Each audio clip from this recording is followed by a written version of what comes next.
Hi, I'm Patrick from CellarHand, but you guys probably know that already because I'm always trying to do these things. I'm going to do something a little bit risky here. Let's taste together, virtually so to speak, a couple of wines for the very first time now. Confessing here, I haven't tasted either of these things before. There's a bit of a common thread. They're both Chardonnay, they're both 2018. That's where the comparison finishes. The first wine is made by Peter James Charteris. Charteris being Central Otago producer, much more widely known for Pinot. This is a new Chardonnay from a vineyard called Vandermark. It's a guy called Rob Vandermark who planted a vineyard apparently in the Bendigo sub-region. It's up at about 400 metres. It's from 2018, a very early vintage in Central Otago. Now quite often, PJ's Charteris wines are very reminiscent of Burgundy. A lot of sulphide, a lot of flint, a lot of struck match, all that. Let's see what we come up with here. Both of the wines are in Stelvin.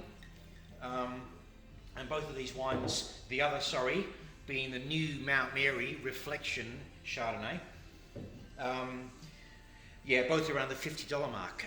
So releases coming thick and fast at this time of the year. Good to see so many good things happening. Yeah, and the first thing you sort of notice with the Charteris is that it's fairly restrained, I would say, on the sulphide character. It's pretty clean. It's just got a lovely, charming sort of Puligny Montrachet whiff of struck match. Or maybe that's the fireplace behind me, I'm not sure.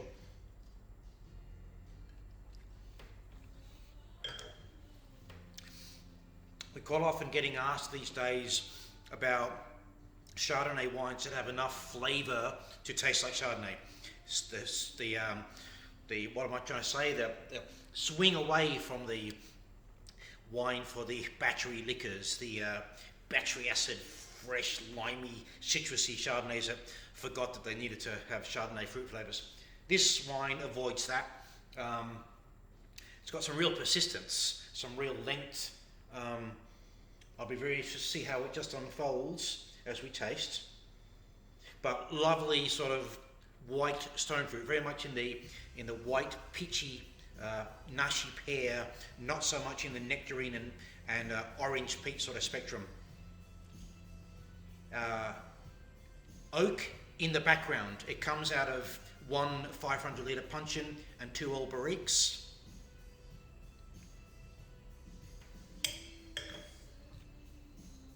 Very tasty. Actually, there's a lovely, it's weird, almost kaffir lime leaf aromatic. It's delicious. That'll sit beautifully alongside the Charteris Pinot. Okay, Mount Mary Réflexion.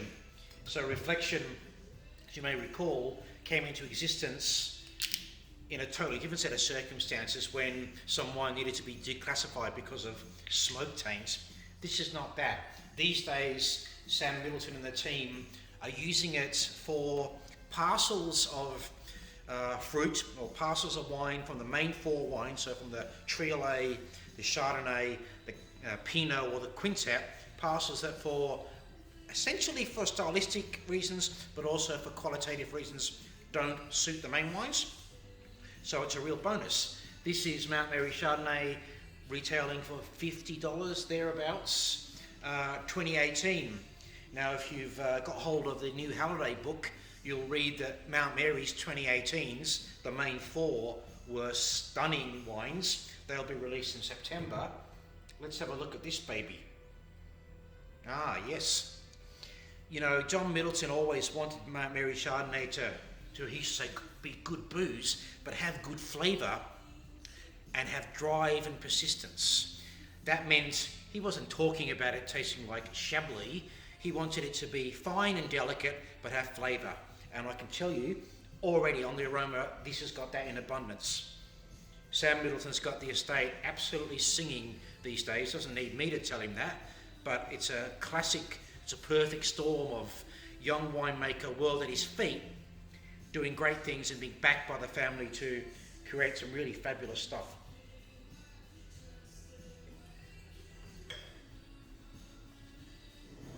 It's quite fascinating. They're as alike as they are different. There's similarities. Here you maybe lean more towards slightly richer flavours, more linear here, but have got the same amount of minerality and drive and focus.